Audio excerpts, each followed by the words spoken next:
14 দফা দাবির ভিত্তিতে গঙ্গারামপুরে ভিডিওকে অর্পিতা ঘোষালকে ডেপুটেশন প্রদান করল পশ্চিমবঙ্গ রাজ্য আইসিডিএস কর্মীরা। এদিন গঙ্গারামপুর শহরে বাসস্ট্যান্ড এলাকা থেকে একটি মিছিল শুরু হয়ে মিছিলটি শহর পরিক্রমা করে বিডিও অফিসে শেষ হয়। মিছিলে নেতৃত্ব দেন উমা পণ্ডিত, অনিমা ঘোষ প্রমুখ নেতৃবৃন্দ। ডেপুটেশনের ফলে বিডিও অফিস চত্বরে গঙ্গারামপুরের থানার পক্ষ থেকে যথেষ্টই পরিমাণে মহিলা পুলিশ মোতায়েন করা হয়।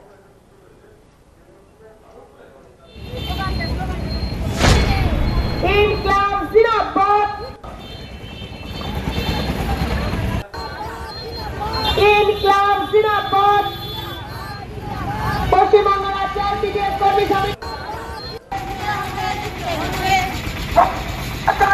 কর্মী সমিতি জিন্দাবাদ।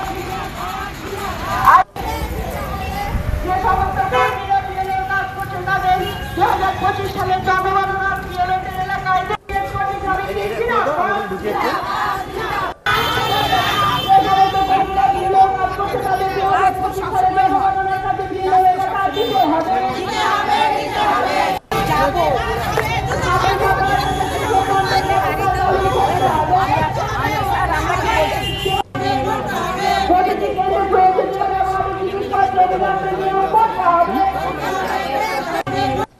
আমাদের 14টা দাবি, তার মধ্যে প্রথম দাবি হচ্ছে আইসিডিএস প্রকল্পকে স্থায়ীকরণ কেন্দ্রীয় সরকারকে করতে হবে। দ্বিতীয় দাবি কর্মী এবং সহায়িকাদের 26,000 টাকা ন্যূনতম বেতন দিতে হবে। তৃতীয় দাবি আমাদের তৃতীয় শ্রেণী এবং চতুর্থ শ্রেণীর কর্মচারী বলে গণ্য করতে হবে।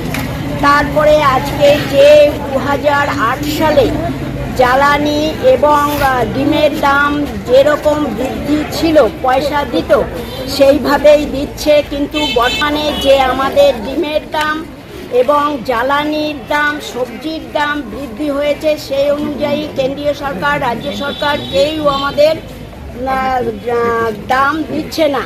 তৃতীয়ত আমাদের 6টা হলো কাজ, আইসিডিএসের প্যাকেজ হলো 6টা, তার উপরন্তু আমাদেরকে বিএলওরও কাজ করাচ্ছে, আমাদেরকে বিভিন্ন রকম সেন্সাসের কাজ করাচ্ছে, বিভিন্ন রকম অ্যাডোলেশন গার্লস তাদের কাজ করাচ্ছে, চাইল্ড ম্যারেজ তাদের কাজ করাচ্ছে। এসব আমরা বলছি যে 6টা প্যাকেজের মধ্যে যে কাজগুলো আছে তার অতিরিক্ত আমরা যদি কাজ করি আমাদের অতিরিক্ত পয়সা দিতে হবে। বলছি এটা আমাদের দাবি, যারা এই টাকাটা পায়নি অবসরকালীন তাদের সেই টাকা এখন তো 5 লাখ হয়েছে, 5 লাখ টাকা দিতে হবে। আমাদের 14টা দাবি, তার মধ্যে করতে হবে।